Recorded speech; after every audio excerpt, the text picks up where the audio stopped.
Hello everybody, this is me, the Undead Viking, and this is Die in a Dungeon. Die in a Dungeon is a little bit of a play on words, because in this game, you, the player, are going to take on the role of a monster that's trying to escape from a dungeon. And barring your exit is going to be the good guys. Remember that old computer game Dungeon Keeper, one of my favorites? It kind of played against the norm of the monsters were not necessarily the good guys, but you were the person that were trying to escape, or you were the one that was fighting against the heroes of the realm, if you will. In this case, what it is that each one of these monsters is a little bit of a tongue-in-cheek joke as far as the dice are concerned, because this is definitely going to be a lot of dice being rolled in this game. And I do believe that the designer knew that, and knew that I am a fan of those dice rolling games, and so it was kind of a match made in heaven. Now, this is predominantly a solo game. There definitely is a two-player variant that I played with my children, but this is a game where you can set up a dungeon, have it ready to go in about 5 minutes or less, and then you can then try your luck at getting out of the dungeon, because the dungeon is randomly generated. I mean, you will generate the way it looks, but because the tiles are double-sided, you never know exactly what type of conflicts or what type of traps or what type of do-gooder adventuring parties you're going to run into. And so once you set up the dungeon, you'll be exploring it and experiencing it for the first time. It's going to be different pretty much every time that you play. Something that's really cool. Now, theoretically, if you owned a couple of copies of this, you could play up to 4 players. You could make a big, giant, huge dungeon, and all of you could race in there and, you know, rip apart the heroes, if you will. But what I'm going to show you today is just a quick little solo dungeon. I'm just going to show you a couple of turns of it, just so you can get an idea of how the game is played, and I'll go over the rules with you. Let's do that now, and we'll come back here and I'll give you my final thoughts. Alright, so this is Die in the Dungeon. I'm just going to do a quick little run through of how the game is played. There is a lot of dice rolling, as you probably could have guessed, in a game called Die in the Dungeon, but it is kind of a play on words, as I said. To begin with, I am setting this up to play just a solo game. This game can be played with multiple players. I have played it 2 players with my daughter and one of my friends, but mostly I played this game solo, and I think solo is like the intent of how this game is to be played is. But the interesting thing about that is that you definitely could, with these tiles, if you wanted to, you could make like 2 smaller dungeons, or if you got more than one copy of the game, you could make dungeons, and you and another person could do the same dungeon at the same time and kind of compete and see who could do better. Anyway, depending upon, you're going to decide what character you're going to take. I have chosen the Daimon, the demon Daimon, get it? You know, and this is just the standee, and these are like a plastic stand. I mean, these are a plastic, like the high quality standee. This isn't like a cardboard standee. I really like those. There are 3 other options that I got. There's like this troll, this not a beholder, so don't sue us there, and then there's this like kind of a lizard man, I don't even know what's his name again? I apologize here. And each one of these comes with a player board. So there's the die roller, the die rake. So I guess he's, you know, he isn't really a dragon though. There's no wings. So just some giant lizard running around in a dungeon. And then the troll of bones is the others. Okay, and on the back side, the reason I have it on the other side is because there's this handy little board that you have that will tell you how the different like heroes that you're going to run into. Because this is a bad guy defeating heroes type of game. This is going to tell you what the heroes are that you have to defeat and the process that you have to when you have a combat. And we'll get to that in just a second. To begin with, I might as well just grab one of these to show you. To begin with, each of these monsters, and so I guess the premise of the game is that you are a monster that kind of got sucked out of where you normally live, and you have been thrown into like a brand new dungeon, and you're just trying to make your way out of it. And to get out of it, you have to defeat the good guys, the adventurers, to make your way out of the dungeon. But anyway, so here we have like the Trill of Bones. So just what you're looking at, these are your stats that are down here. You'll use these polyhedral dice to recognize what your stats are, and then those will also track them as they go up and down. So you have time, which isn't really a stat, is like just a keeping track of like where the game is at. That is a 20-sided die you played on there. As you can see, they put a 20-sided die right there. And this is your like ability points or your power points. And this is a D4, and it starts off at a 1. But anyway, on the D4. And so every time you take a turn, you lower your time by 1. You're also allowed to, on your turn, if you want to, you can spend up to 3 turns to gain back health for each turn that you spend. But if you ever run out of time, you lose the game. And then these 4 stats, you have your might, you have your agility, you have your magic, and your health. You've already used your 20-sided and your 4-sided here, so you're going to have a 6-sided, an 8-sided, a 10-sided, and a 12-sided, and you get to pick where you want to put those. Now, I almost always put my health as a twin, just as a 12, a 12.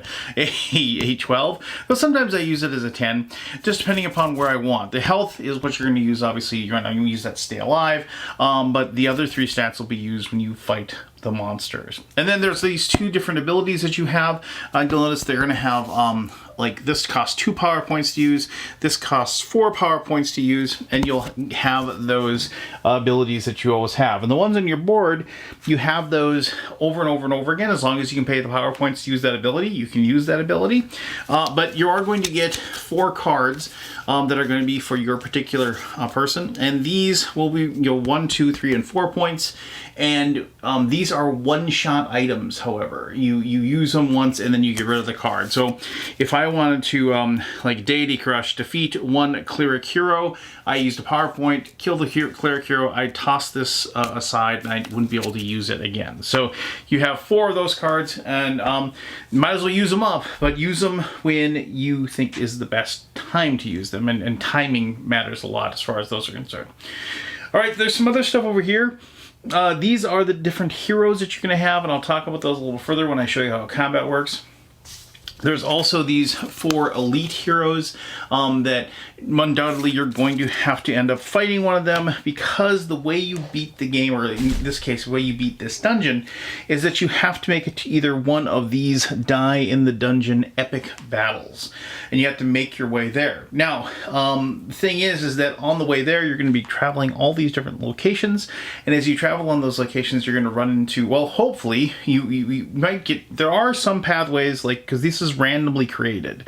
Oh, and I should mention that, like, the dungeon guidebook here actually, like, gives you, like, maps and stuff that you can use to make your own dungeons, if you will. And this will, I think there's going to be, like, a kind of a campaign when this game comes out. But this is something where you can just create your own and just have fun with it. You could just randomly create a dungeon and just go to town. But there are, plenty of options in here that you can use. All right, so after you place the tiles down, but the tiles are placed face down. Here, I'll show you. There's some other tiles over here. So like some tiles, like here's this dead end tile, but on the other side of the tile, like there is going to be like an encounter here. This is like the timeless, and each time you are hit this battle, you also lose 1 time, and it's going to show you a couple of villains that you have to place, or heroes, I guess, technically, that you're going to place, that you're going to fight, and that will tell you what you're going to do, and then you're going to process that, and if you win that combat, i.e. you don't die, then you can take another turn, and so on and so forth, until either you run out of health or run out of time, in which case you lose, or you've made it to either one of these locations and defeated the combat that is there. Now, on the board itself, there are some tokens here. These tokens match up with the abilities that are on your board, and these can actually level you up. This is a game that your monster can get better as time goes by. Also, you can take ability damage when you're fighting heroes, so those can actually like heal you up as well. something I should mention that, like, say you have like I chose a 10 for my magic stat.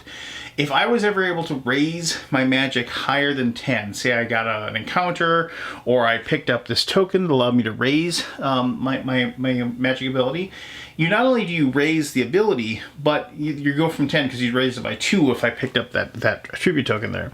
Raise it by 2, I actually get to replace that with the next highest die. So like if I was a 10, I'd increase to 2, and I would go ahead and I'd be able to place this as a 12 and have a 12-sided die. Now, one note about this, you're never allowed to have more than 2 of any type of dice.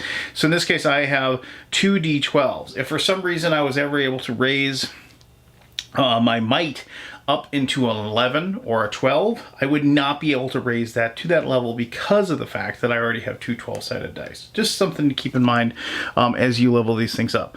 Also, I should mention that when you roll these dice, and you're going to roll dice when you battle the heroes, there's lots of ways that you can alter what you roll. You can just lower a stat by a certain number, and you can raise whatever you rolled by that exact same number. So you can sell out your stats to increase them in order to get by certain encounters. So another thing that you keep in mind. Oh, and one other thing. When you defeat heroes, you collect the cards, right? And then each card you collect is worth 1 experience. You may have seen this track over here, the 6, 12, 18, 24, 28, 36. Every time that you get to get 6 points, you're going to get a level. And when you get that level, you get to place one of these little 6-sideds and place that in that location. The first one you're going to place 1, and then a 2, 3, 4, 5, or 6, and so on and so forth.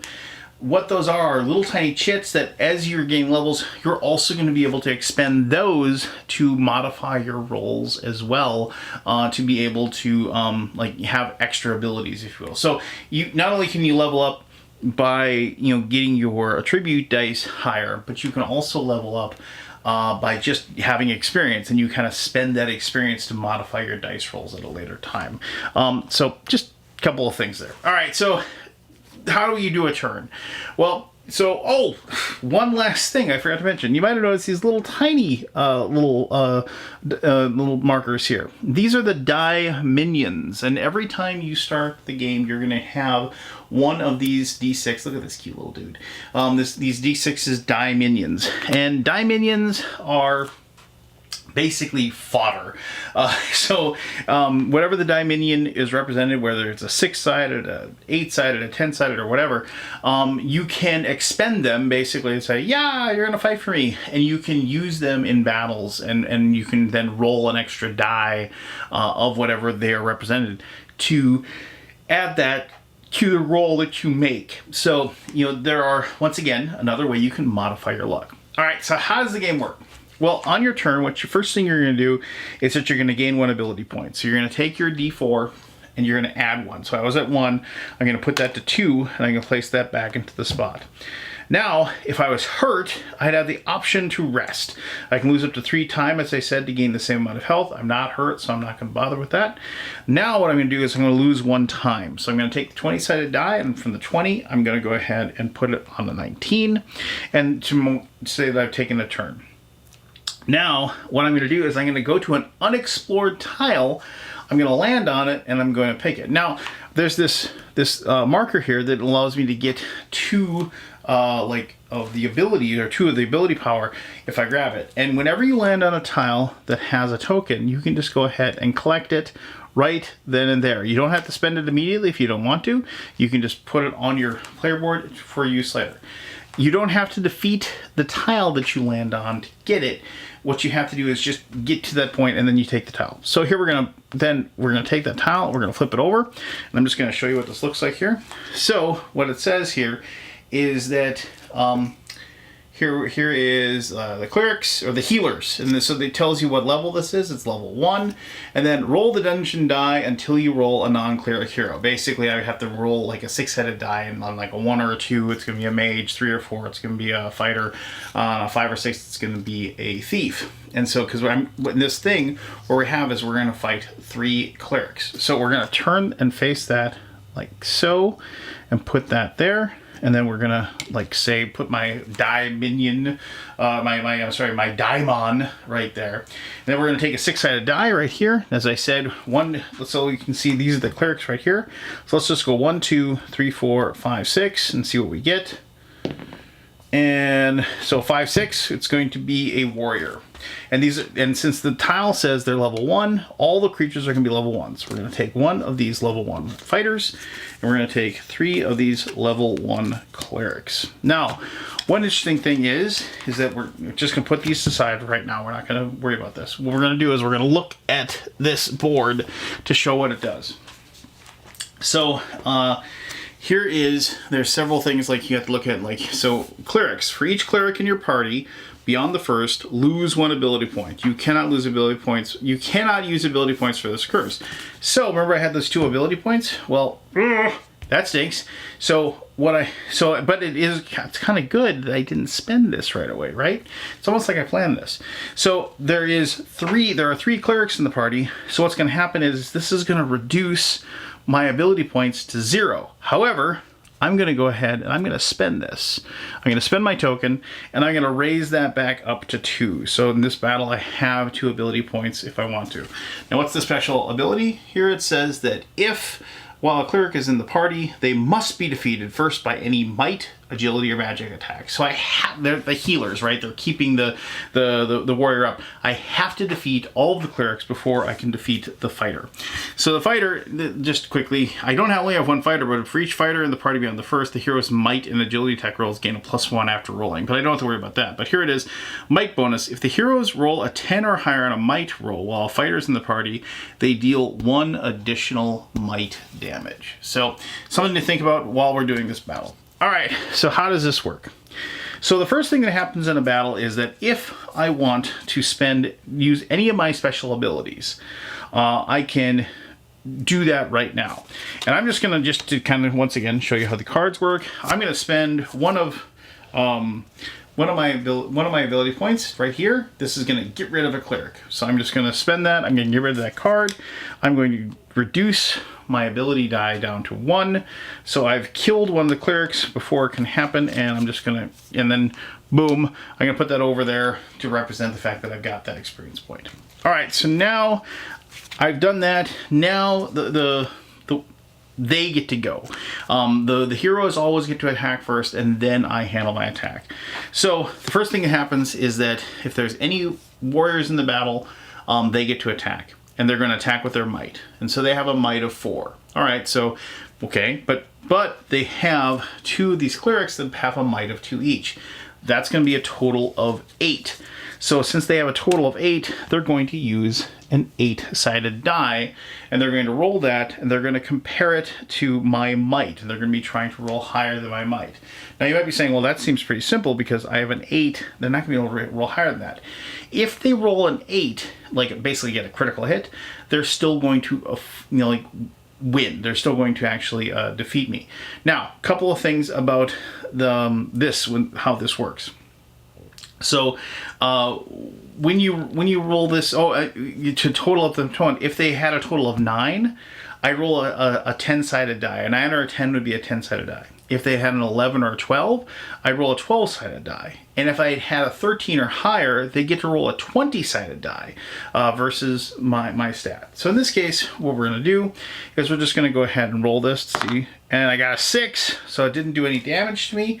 And the reason why is I killed that cleric is because I didn't want them to roll a d10, because basically that gives them, actually a chance to hurt me on 2 possible things. Now, a lot of times you're going to be like figuring out the if you're a favorite, the person who likes odds and trying to figure out the chances of certain things, like what are my chances of rolling a 5 or a 6 on a 6-sided die, that thing. There's a lot of that in this. So if you like that part, you really like it. And I do like, figuring out statistics and odds. So I really like that portion of this game. Now, the nice thing about clerics is that they're pacifists, and so they actually will not attack me. So what I have to do now is I get to make my attack, but remember I have to attack the clerics first. And they have a straight 2/2/2 for their stats. A level 1 cleric has that. Now, just to show you, in comparison, like a level 4 cleric would have an 8, 8, and 8. And remember, the higher those stats are, the more they're going to add to the party's abilities when they go. So I'm going to take my my best attack is my magic attack. I have a D10, so I'm going to take a 10-sided die. I have to roll higher. So I'm going to have to roll a 3 or better on this 10-sided die to kill a cleric. Let's see what I get. I got a 5. That was weird. Landed in that crevice. So we're going to kill a cleric, and we're going to remove him from the party. Oh, I'm sorry. Actually, I'm going to place him in my kill pile so I can eventually get 6 points. Now we're going to do the same thing again. But now they're down to 6. So they're only going to be able to roll a 6-sided die when they attack me. So the warrior's going to attack. Now this is kind of an interesting thing. The smaller the die gets, the higher and higher chance they're going to actually pull off rolling like a critical hit. So it's something to keep in mind that as sometimes in situations when the party gets weaker, they actually have a better chance of hurting with that critical hit roll. But anyway, let's roll a 6-sided die, and just like that, I got a 6. So they're attacking might, and they're attacking. So I'm going to have to lower that down, my might to 7 now. Alternatively, I could take a point to my health. So you know what? I'm actually going to leave my might at 8 for right now. But sometimes, like certain attacks or certain situations, they'll be able. Remember, with more than one fighter in the party, they would do extra damage for each one that was left. So they do 2 damage. You can split that up between the stat that's affected and your health to whatever you want. So if you took 2 points of damage, you could say I'm going to take 2 health damage, or I'm going to take 2 might damage, or I'm going to take 1 to each. It's up to you how you want to divvy it out. But anyway, so they pulled that off. Now I get to go again. I'm going to roll this. Hopefully roll 3 or better. And I roll a 2. That stinks. So just we're going to go back and forth in this situation. Now, some of the battles with a lot of the way it works is like the fighters attack, and then the rogues will attack, and then the mages attack, or the wizards attack, I guess, if technically that's what they're called. And so you would go through each one of those, and then you get to attack, and you pick which one you want to fight. Plus, you get to pick whatever stats you want. As you might have guessed, like if you look at, say, like rogues, they have like really good, protection against an agility attack, but not so much against magic or might. So you can divvy up if you want. Wizards, for example, are very weak against everything, but they are not weak against magic. But here, let's make sure I don't roll 6 again here. Oh, of course I roll a 6 again. All right, I'm gonna go down to 10. I can always heal. I can always use time to heal when it comes back to my turn. So now let's go ahead and I doom myself when I said, and then I'm gonna do myself again. Let's not roll a 1 or a 2 this time. There we go, a 10. So I'm gonna kill the last cleric, and now he's down to a D4, which once again is even a better chance of actually rolling a critical hit. Let's see if we get that. And a 2, nope. So now we get down to the warrior, and as you can see, the warrior is very weak against magic. So I can roll my D10, and as long as I don't roll a 1, a 4.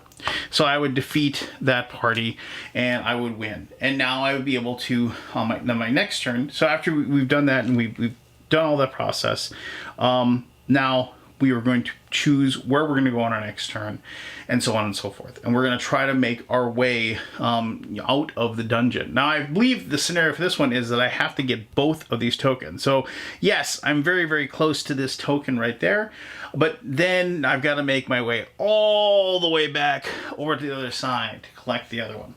Now, I should mention that these particular spots, you will have like epic parties in these locations. So, like in this case, this one says it's level 4, so it's going to be level, and then minions suffer a -2 to their rolls, and plus there's going to be an epic hero in these locations, and so you're going to have like much more difficult battles when you get to those.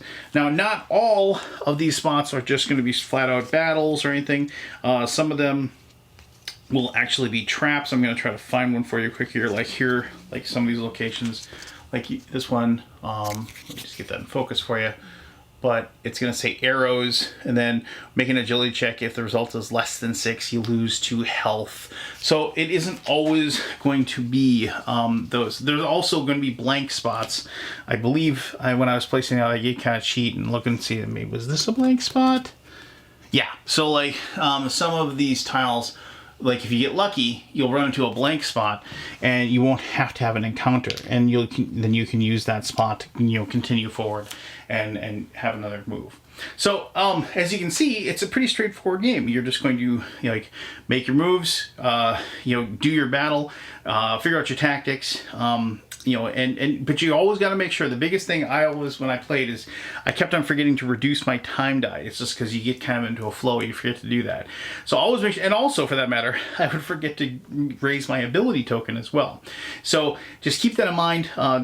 Keep track of those things very carefully so you have those. But other than that, it is a fun little solo game. You're going to be able to play it in like less than a half hour. I mean, probably the setup takes you about 5 minutes, and the actual gameplay is another like 15 or 20, and you get to challenge yourself to see like how well you can get through the dungeon or even survive the dungeon.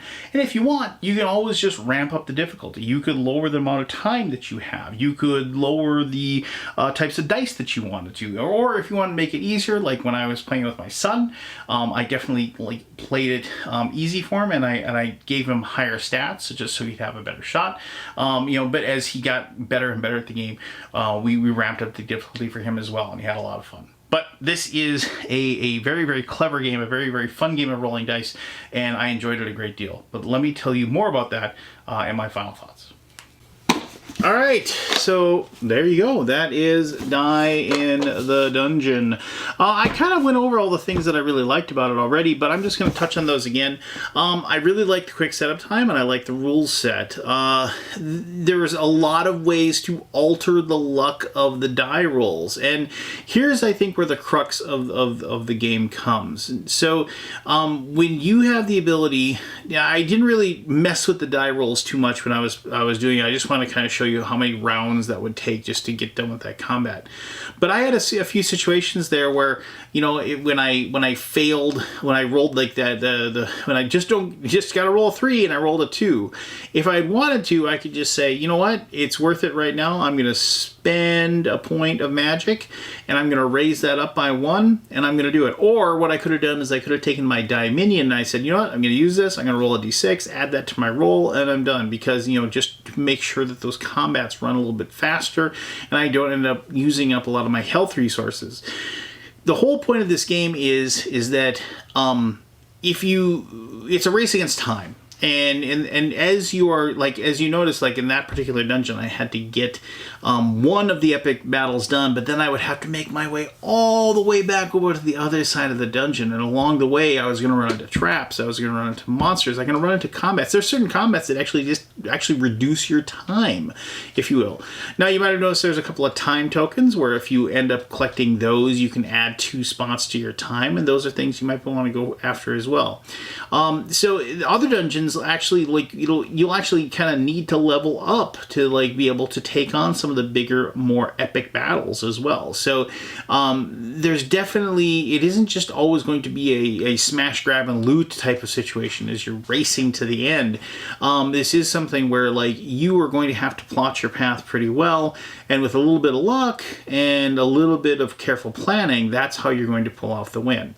As I said, like, I was playing this a lot with my children. One of the fun things that we had fun with doing was creating dungeons for each other. Because of the fact that the whole thing is modular, my kids delighted in coming up with crazy little, like, mazes and traps or whatever, and seeing if I was able to survive and get through to the end. That was something we had a lot of fun with. And I would think, like, with a couple copies of this, like, you could even, like, make 2 dungeons that are alike, and 2 people could be playing, like, a dungeon at the same time, and both of you could kind of compare it to how well you get through that.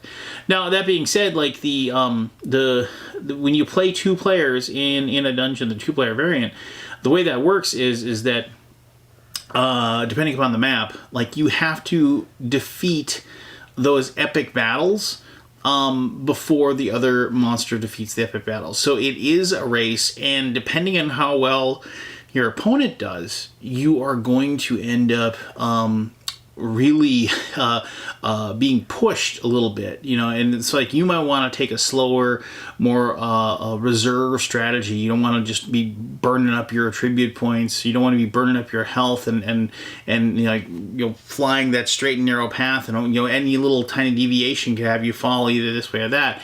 You want to take your time, be careful, heal up, so on and so forth. But if the other player is like just having good luck and they're just bam, bam, bam, bam, bam, bam, bam, then you're going to have to adapt the way you play and you know, just maybe speed up a little bit and hope that they trip or fall and maybe they perish before you do, type of thing. So definitely when you play the 2-player variant, you have to adapt the way you play depending upon how well or how poorly your opponent is doing. And also because of the fact that you're both in the same dungeon, this is the kind of thing that stinks, is that you can, once you've cleared off a tile, right, you can retread that over that tile is cleared. You can go back on that and you just skate right through it. You don't have to stop or anything. So we had situations where my opponent would, my kids would use the fact that I cleared a path for them, and they would, like, you know, tear through and grab a resource before I was able to get it, grab like a tribute token that I really wanted. And yes, that's kind of a stinker way to play, but I did, you know, I was proud of them for being able to, like, have the foresight to do that. So definitely some cool things that are going on when you play the 2-player game. But as I said, this game is mostly a solo game, and I had a lot of fun playing it. Just was one of those situations where it's like, hey, I got 20 minutes. I just want to challenge myself right now. I can set this up, I can play it, and I can have a good time. And I think that's where this one really fits well for me and fits on my game shelf.